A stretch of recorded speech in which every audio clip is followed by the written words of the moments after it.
One person who was always anti-Diddy and was always speaking about Diddy as a problematic person was 50 Cent. He would do a lot of foul shit. Like behind the scenes, he would do some foul shit. Like, But I also didn't participate. I also didn't go to those parties. Yeah. Puffy was playing with your booty in Miami. The instant 50 Cent stepped into the courtroom, Diddy's reaction was impossible to miss. His eyes widened, his jaw clenched, and his hands shook beneath the table. The composed, unshakable music mogul the public had known for years was nowhere to be seen. By the third day of the trial, observers noted a complete shift in Diddy's demeanor, particularly after 50 Cent publicly backed Cassie. What followed left the entire courtroom in shock, and could very well alter the course of everything. Now, Fifth, when you continuously call Puff gay, does that affect your relationships in Hollywood? I don't call him gay. I said, Let me read it, Fifth. Oh my God. Sorry I can no longer help you guys. Soon you will all be gay and happy. You are all now left under leadership of Puffy Daddy. Report to the nearest rainbow. Dinner Thieves in theaters January 19th. That's why he says things. He doesn't even know what he's saying is like fruity.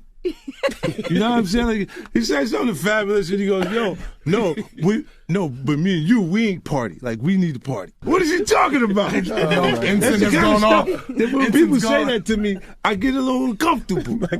I get uncomfortable. Like he said something to me one time, a long time ago, at Chris Lighty's wedding. He told me he'd take me shopping. I looked at him like, what'd you just say? Let me move, man, before I do something. You're gonna make me mess up the wedding. Oh, that's a nice gesture. Let me get out of no, dude, take me. That's what a guy says to a girl. Did he do it, right? Yeah. I know you've been heavy on social media talking about it. He did it. And I'm the only one who's been vocal about this long before it actually. But I also didn't participate. I also didn't go to those parties. Yeah. So a lot of the celebrity culture that you don't hear saying anything is because they participated. Was there a reason you never went to those parties back in the day? I'm just not with all that flicky shit. Like all of the stuff that he's doing, I'm not into that type of stuff. I'm just a little more, maybe you could say basic or normal. Sean Diddy Combs built a legacy on maintaining a flawless public image. For 3 decades, he strutted down red carpets with a $1 million smile, handled tough questions with unflappable ease, and navigated controversies without a crack in his composure, his brand.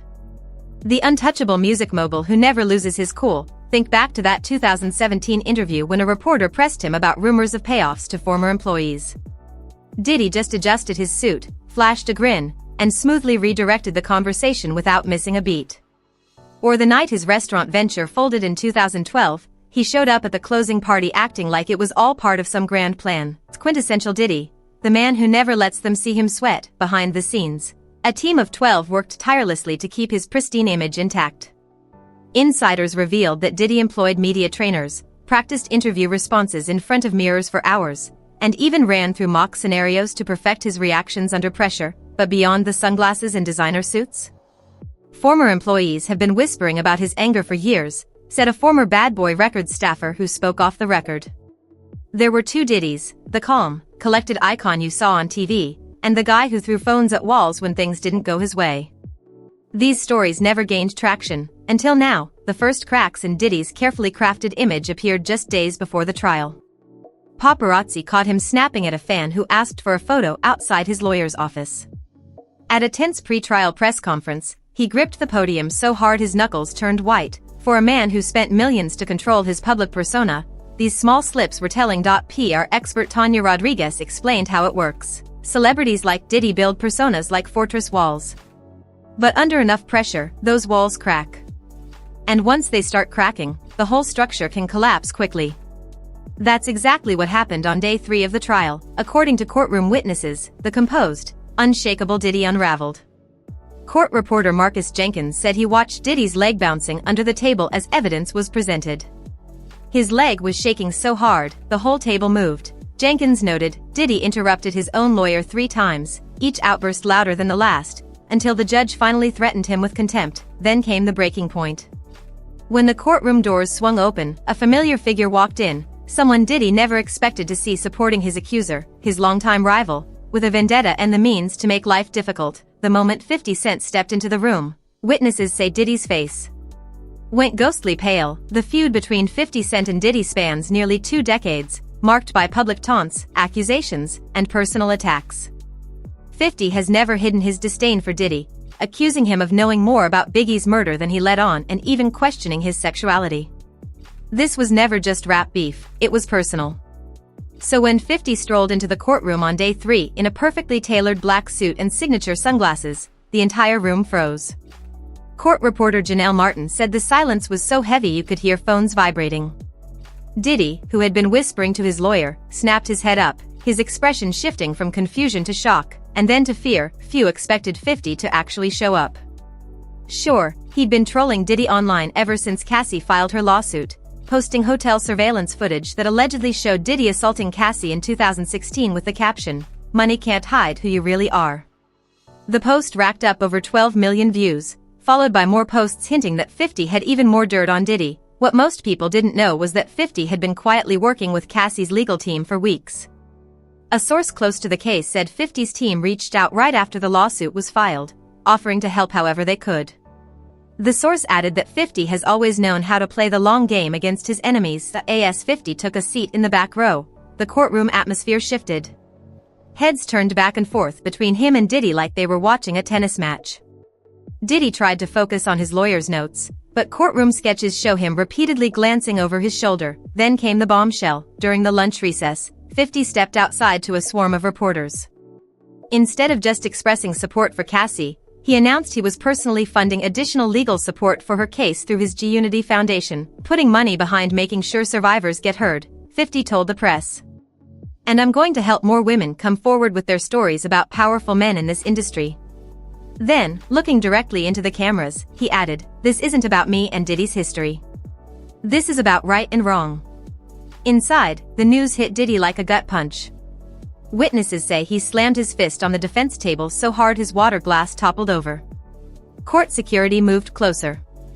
And just as the room reached a boiling point, the prosecution announced they were about to present new evidence they claimed would prove Diddy had lied under oath. What appeared on the screens next left everyone in the courtroom bracing for what they were about to see. And it turns out that it's just been announced that he's created a docu-series on Netflix. I can't wait to see this. The other end of that, every person who has tried to speak out about this, who has tried to speak out about the industry, the type of people that are controlling the industry, the attacks that people face from the media if they try to speak out, is always the same. They're called crazy. And an example of one such individual who went through those sorts of attacks is the actor Orlando Brown. He was on Disney, and I remember everyone telling us that he was totally insane and deranged when he was saying a lot of things that at the time sounded crazy, particularly about Diddy. Take a listen.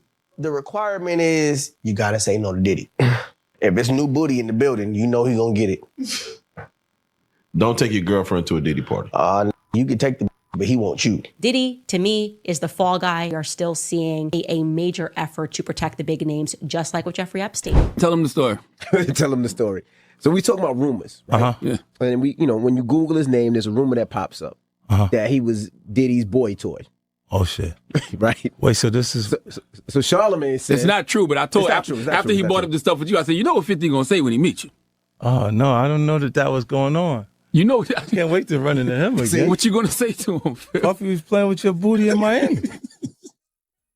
You know what 50 gonna say to you when he sees? What? I heard Diddy touch your butt. Yeah. Wait till I see him. Wait till I see him. I'm like, yo. Yeah. What's happening with Puffy? I know you're not really tapped in, but what the last thing I saw was like a guy there. He was like, yo, he like pushed me into the truck. It really hurt. And he sodomized me. Like he sodomized me. I was like, yo, look.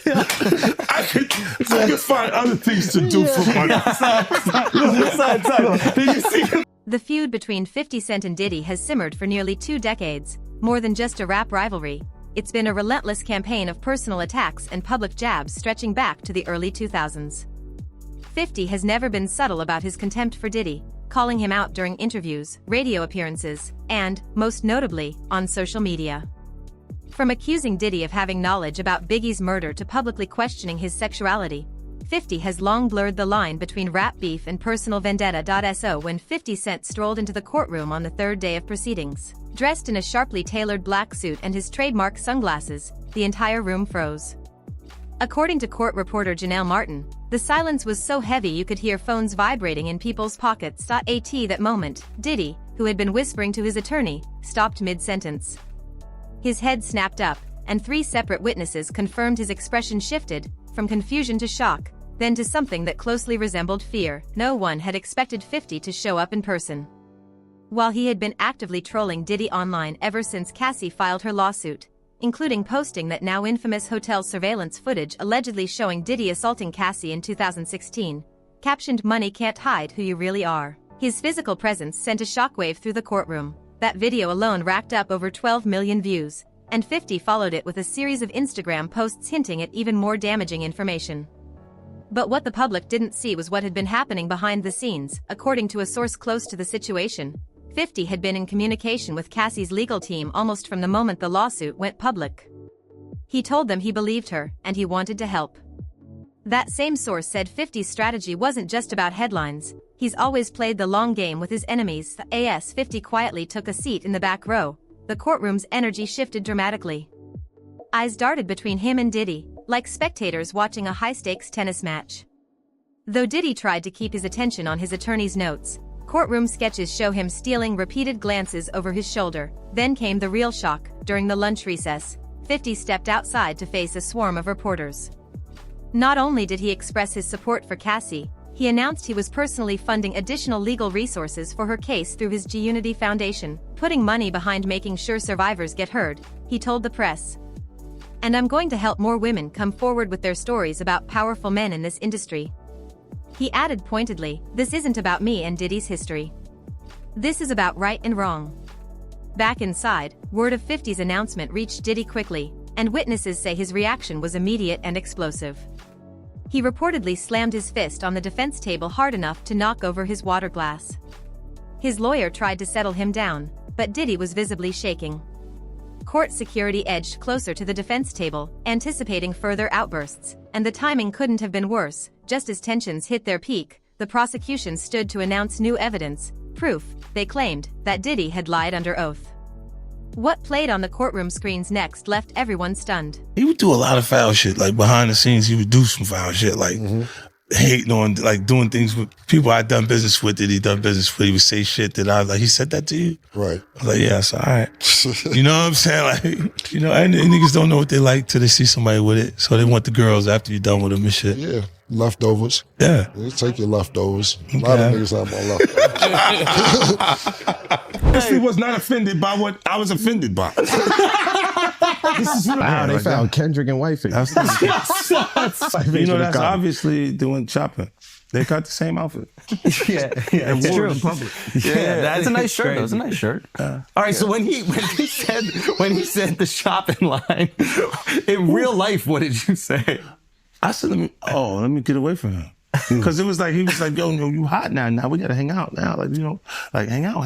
Yeah. He said, I don't know, maybe I'll take you shopping and I get you some flash and you could give me the hood shit. And I was looking and I was like, let me just move away from him because I'm going to mess up the wedding. I always say to myself, like, it was someone's wedding? It was Chris Lighty's wedding. He's in Miami. Wow. Nori's there. Nori knows this because I looked at him like, yo.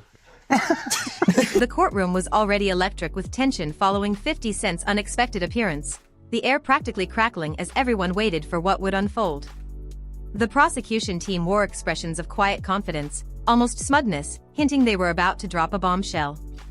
"Your Honor, we'd like to present evidence item 47B, the lead prosecutor announced, prompting confusion from the defense. According to a source inside the courtroom, Diddy's lead attorney immediately objected, stating, "Your Honor, we haven't been provided with any item labeled 47B in discovery." That was the moment everyone realized something unexpected was happening. The judge called both legal teams to the bench for an intense 5-minute sidebar, while Diddy sat alone at the defense table, nervously glancing back at 50 Cent, who remained still in the back row. A courtroom artist later noted Diddy cracking his knuckles one by one, a tell she had only seen when the pressure mounted. When the attorneys returned, Diddy's lawyer looked defeated. The judge then addressed the jury. The court will allow this evidence, as it was only discovered yesterday. The prosecutor explained they had obtained security footage from Diddy's Miami residence, dated April 2018. As the courtroom screens lit up, the atmosphere shifted. The silent video showed what appeared to be Diddy and Cassie in a hallway, Diddy pointing and yelling, backing her against a wall. The moment that drew gasps came next. He grabbed Cassie by the shoulders, shook her violently, then shoved her to the ground. Diddy reacted instantly, leaping to his feet so fast his chair crashed over behind him. "That's not what happened," he shouted, before his attorney pulled him back down and whispered urgently in his ear. His face changed completely, eyes wide, breathing heavy, as a court officer moved in closer. The footage was damning not only for what it showed, but for what Diddy had sworn under oath the day before. "I have never in any instance physically assaulted Ms. Ventura or any woman. There are no videos or evidence of such behavior because it never occurred." The prosecution made those contradictions clear, and Diddy unraveled in real time, shaking his head, mumbling to himself, eventually lowering his head onto the table. When his attorney requested a recess, the judge denied it. "We will continue with the proceedings. Mr. Combs needs to maintain his composure," the judge said firmly. A bailiff later remarked he'd never seen such a dramatic change in a defendant's demeanor during a single session. "It was like watching someone transform right in front of you." By the end of the day, the explosive footage had already sent shockwaves through Hollywood. Celebrity group chats were lit up with speculation, loyalties questioned, and alliances strained. The carefully maintained wall of silence surrounding Diddy's behavior was collapsing, just as fast as his composure had, and no one could have predicted how quickly his famous friends would begin to distance themselves. I feel like all these years, you've been the only one calling this out. I look like I've been the crazy guy for a long time. They said you're a hater. They said you're crazy. You're do this, yeah. And now everybody's complaining. My ass is hurting. There's all this shit that's coming. 50, you can't make jokes about it. No. The internet might come for you, bro. All I'm saying is, it might come from you. You see it now. All of these complaints. People were damned. They were and pillaged. This was what was going on, right? And what do I get for I went through years of a hater. You're a hater. You want this and that. I'm just watching. Like I look at things and go, when you see the new lawsuit coming with Jay, the part with Jay, I go, oh shoot, like. Then I think about it, I go, that had to be there. So when I was saying that he was missing, he just wasn't actively being out there because they was dealing with that. Wait, do you think there's truth to the Jay thing? There's no way. Know, like that. Look, so like if you say, I have this thing where I'm conflicted when it takes you 20 years to remember something happened to you. Yeah. Okay. I don't know. I go, oh, so 10 years, 20 years later, it comes back. And it's like all of Puff's problems are coming from the ministers touching little boys. What you mean? The laws are the way they are because because of the priests. The priests touching little boys. Before the trial, Diddy stood atop an unshakable wall of celebrity support. His famous friends packed his parties, appeared on his tracks, and defended him when whispers of misconduct began to circulate. There was an unspoken code, a protective circle built around him. That's how powerful Diddy was in Hollywood. No one wanted to jeopardize their career by speaking out against him, but everything changed on day 3. Courtroom footage showing Diddy allegedly assaulting Cassie, coupled with his public meltdown, cracked that silence wide open. And the real tipping point? 50 Cent. When he publicly backed Cassie, it gave others permission to choose a side. 50 coming out for Cassie opened the floodgates, an industry insider told me. Suddenly, people felt they could support her without being the first to stick their neck out. And that's exactly what happened. Within hours of 50 Cent's courthouse appearance, Hollywood split into clear camps. The social shift was immediate. Usher, who had worked with Diddy on multiple hits, quietly unfollowed him on Instagram. Mary J. Blige, once a close ally during the bad boy era, did the same. Even Justin Bieber, who had long described Diddy as a mentor, not only unfollowed him but scrubbed every photo of them from his page. These weren't emotional reactions. They were strategic exits. Then came the cryptic posts. Celebrities began making subtle, indirect statements on social media. Lizzo posted a simple "Believe women." The Weeknd shared a black screen that read, "Power doesn't equal truth." And even Drake, who rarely inserts himself into industry drama, posted, "The truth always surfaces eventually." Just hours after the courtroom footage went public, some artists were more direct. Cardi B went live on Instagram, saying, "I've seen this type of behavior in the industry for years. It's time we stop protecting abusers just because they got money." She didn't name Diddy, but everyone knew who she meant. Behind the scenes, Diddy's world was unraveling even faster. A source within his management team confirmed that A-listers who used to take his calls without hesitation were now sending him straight to voicemail. He's reportedly called Rihanna 6 times since the footage surfaced. She hasn't picked up once. Similar silence is coming from Beyoncé and Jay-Z, who, despite Diddy's desperate pleas, have refused to release any kind of supportive statement. Meanwhile, support for Cassie is growing stronger by the day. Several female artists who previously worked with Diddy have quietly contacted her legal team, offering to testify about their own experiences. Celebrities who usually avoid legal controversies are now openly posting in her defense. Lady Gaga even sent flowers to Cassie's home with a handwritten note, "I believe you." According to someone close to Cassie, this level of public backing would have been unthinkable just a week ago. Diddy's dominance in the industry was so vast, so absolute, that speaking against him was once seen as career suicide. Now, the power dynamic has flipped. Each day brings another celebrity stepping away from him. Another friend gone quiet. Another door slammed shut, but the most dramatic moment was still to come. As Hollywood turned its back and the evidence mounted, Diddy's last shred of composure disintegrated in a courtroom outburst that left everyone, including the judge, visibly stunned. How much is this guy trying to get? I don't know. Like, it's a simple suit situation, but it's like 20 mil. I can say it. You still have to black his face out. You still have to mimic his voice because he's like, but his damn. voice wasn't even that different. And a little deeper. I was like, almost like, no, that's you, young buck. Yo, I almost felt like it was him. I almost knew who it was. You know what I mean? I was like, nah. You heard what he just said, right? He's like, yo, certain things they let it go by because it's Puff. Like they would look, like he would say stuff, and it's like he wasn't like in the closet, he was like in the hallway. Now you see so much shit that you go, wait.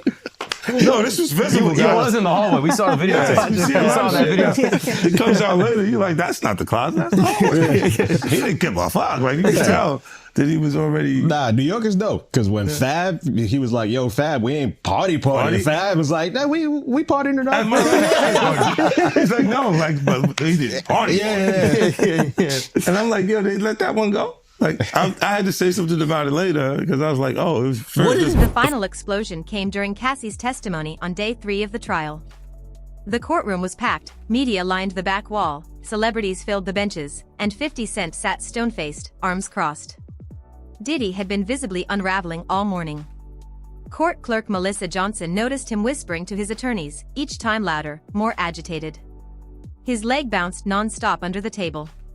He kept fidgeting with his tie, loosening it, tightening it, classic signs of someone on the verge of losing control. Cassie took the stand around 2:30 p.m., calm and composed. She looked the jury in the eye as she described a 2019 incident in which Diddy allegedly threatened her career after she tried to leave him.